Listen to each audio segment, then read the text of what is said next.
रुबाइयों में हम लोग तीसरी रुबाई देखें। दो रुबाई पहले ही देख चुके हैं। तीसरी रुबाई में लिख रहे हैं, दिवाली की शाम घर पुते और सजे, चीनी के खिलौने जगमगाते लावे, वो रूपती मुखड़े पर एक नर्म दमक, बच्चे के घरौंदे में जलाती है दिए। तो दिवाली की शाम है, ये भी एक सामान्य सा क्रियाकलाप है। दिवाली आती है, बच्चे भी बड़े प्रसन्न होते हैं, बड़े लोग उन बच्चों को और प्रसन्न करने की अलग अलग तरीके से कोशिश करते हैं। पटाखे ला करके, उनके तरीके से मंदिर बना करके, उनके तरीके से दिए जला करके, आदि आदि उपायों से कोशिश की जाती है कि बच्चे और खूब प्रसन्न रहें। तो यहाँ पे वही बात है, दिवाली की शाम है कह रहे हैं, घर पुते हैं और सजे हैं, घरों को लीपा पोता गया है, सब लोग घरों को साफ़ सुथरा करते हैं। गांव में मिट्टी के घर होते हैं तो मिट्टी से उनकी लिपाई पुताई भी हो जाती है और सजाया संवारा जाता है, रंगाई पुताई होती है। अपने अपने तरीके से हम लोग देखते हैं, चाहे शहर का घर हो चाहे गांव का घर हो।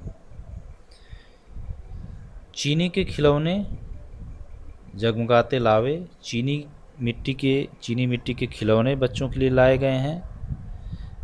और जो दीपक की लौ होती है, वही लावे शब्द है, वो उसे जगमगा रहा है। लावे यानी लौ क्योंकि दीपावली है तो जो दिए जलाए जा रहे हैं उससे जो लौ निकल रही है उससे चारों तरफ जगमगाहट है, और उन बच्चों की चीनी मिट्टी के खिलौने भी उससे जगमगा रहे हैं। ये स्थिति है। इसी में आगे जोड़ा कि वो रूपवती मुखड़े पे एक नर्म दमक। वो रूपवती कौन? महिला के लिए, माँ के लिए। बच्चे थोड़े बड़े बच्चे यहाँ पे हैं, एकदम छोटे बच्चे नहीं हैं जैसा कि ऊपर के रुबाइयों में था। यहाँ थोड़े बड़े बच्चे हैं, उनकी माँ है, उसी के लिए रूपवती शब्द आया है। उस रूपवती यानी उस माँ के मुखड़े पर के लिए पर एक नर्म दमक है। नर्म दमक, यहाँ ध्यान रखना, दमक मतलब होता है आभा, चमक। चेहरे पर जो चमक होती है उसको दमक कहा जाता है। और नर्म दमक शब्द का प्रयोग कर रहे हैं। नर्म दमक जो है, नर्म यहाँ कोमलता लाने के लिए, उस चमक में, उस आभा में, उस दमक में कोमलता लाने के लिए तो कवि ने नर्म दमक शब्द का प्रयोग किया है।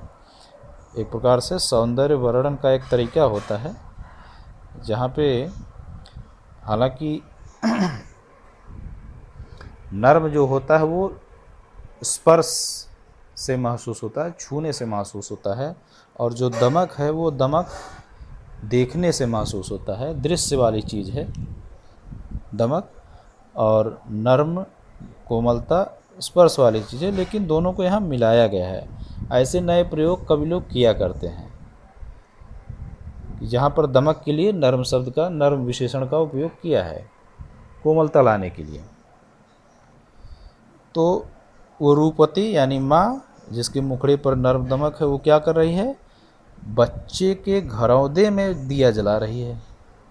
घरौंदा हम लोग जानते हैं, दीपावली के समय बच्चे भी छोटा छोटा घर बनाते हैं, उनको रंगे पोते रहते हैं, सजाए रहते हैं, उसमें भी एक दो दीपक रखते हैं।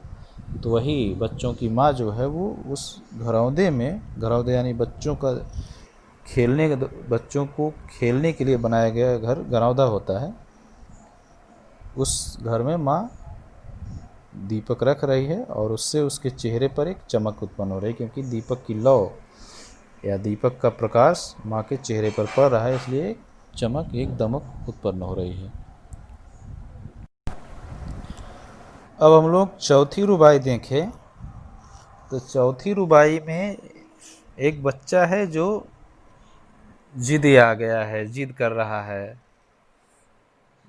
जिद पे अड़ गया है किसी चीज़ को पाने के लिए। और वो क्या चीज़ है? वो चाँद मांग रहा है, चाँद का खिलौना। हम लोगों ने कहीं पढ़ा होगा या सुना होगा कि सूरदास ने भी एक बार कृष्ण के लिए लिखा है, जहाँ पर कृष्ण अपनी माँ से जिद करते हैं, मैया मैं तो चंद्र खिलौना लय हूँ।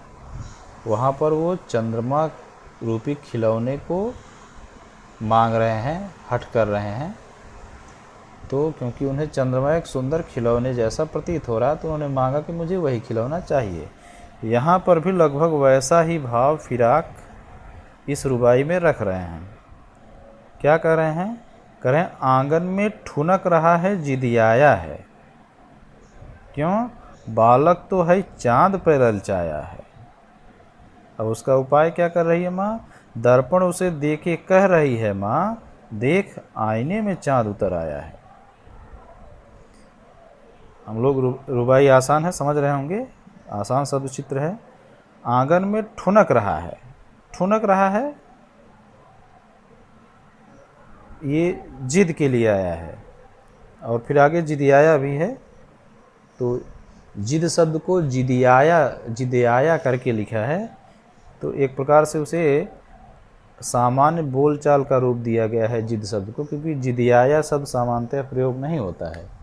जिद कर रहा है इस तरीके से प्रयोग होता है, लेकिन यहाँ जिद को जिदियाया लिखा है, तो उसे एक आम बोलचाल का रूप शब्द को दिया गया है। और ये ठुनकना, ठुनकना मतलब जैसे हम लोग किसी बच्चा कोई हमसे नाराज़ है, हम लोग कुछ भी बोलेंगे तो झटकता है, नाराज़गी अपनी नाराज़गी जाहिर करता है। हालांकि भले मन से न नाराज़ हो, लेकिन शो करता है, दिखाता है कि हम नाराज़ हैं। उसी को ठुनक शब्द का प्रयोग उसी के लिए किया गया है। तो ठुनक रहा है, नाराज़ है, जिद कर रहा है, किस बात पे? बालक तो हई मतलब इस चाँद पे ललचाया है, चाँद को देख कर के उसे खिलौने के रूप में मांग रहा होगा। अब माँ उसका उपाय क्या कर रही है?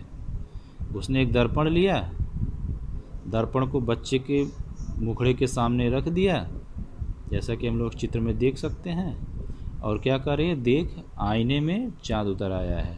आईने में क्या दिख रहा है उस समय? आईने में उस समय उस बच्चे का चेहरा ही दिख रहा है, यानी माँ उस बच्चे के चेहरे को चाँद के समान बता रही है, क्योंकि वो माँ है और अपनी संतान माँ को हमेशा प्यारी होती है। तो माँ बच्चे के चेहरे को चाँद जैसा सुंदर, चाँद जैसा बता रही है, इसलिए आईने में दर्पण में चाँद को उस बच्चे के चेहरे को दिखा दिया, बोला देखो चाँद तो इस दर्पण में है, इससे खेल लो। तो ये बच्ची की जिद को और उस जिद को पूरा करने का एक सामान्य सा चित्र लेखक ने, कवि ने बड़े ही प्रभावशाली तरीके से प्रस्तुत किया है। अंतिम पांचवी रुबाई को देखें तो यहाँ रक्षाबंधन की सुबह है, जहाँ बहन अपने भाई को राखी बांध रही है। तो देखिए क्या लिख रहे हैं कि रक्षाबंधन की सुबह रस की पुतली, छाई है घटा गगन की हल्की हल्की, बिजली की तरह चमक रहे हैं लच्छे, भाई के है बांधती चमकती राखी। तो रक्षाबंधन की सुबह है, रस की पुतली शब्द जो है वो दरअसल उस बच्ची के लिए, उस लड़के के लिए आया है जो अपने भाई की कलाई पर राखी बांधने वाली है। तो रस की पुतली यानी वो बहन। प्रकृति को भी सामने रखा, उस समय गगन में घटा छाई है। कैसी घटा? हल्की हल्की घटा छाई है, और घटा छाई है तो बिजली भी चमकेगी। लेकिन यहाँ बिजली की तरह क्या चीज़ चमक रहा है? बिजली की तरह चमक रहे हैं लच्छे, यानी वो जो धागा बांधने वाली है, जो राखी बांधने वाली है, तो धागे के समूह को लच्छा कहते हैं। यानी 4, 5, 6 या 2, 4 धागे एक साथ लपेट दिए जाए तो उसको लच्छा कहेंगे।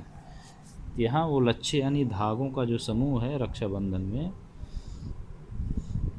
वो लच्छे बिजली की तरह चमक रहे हैं।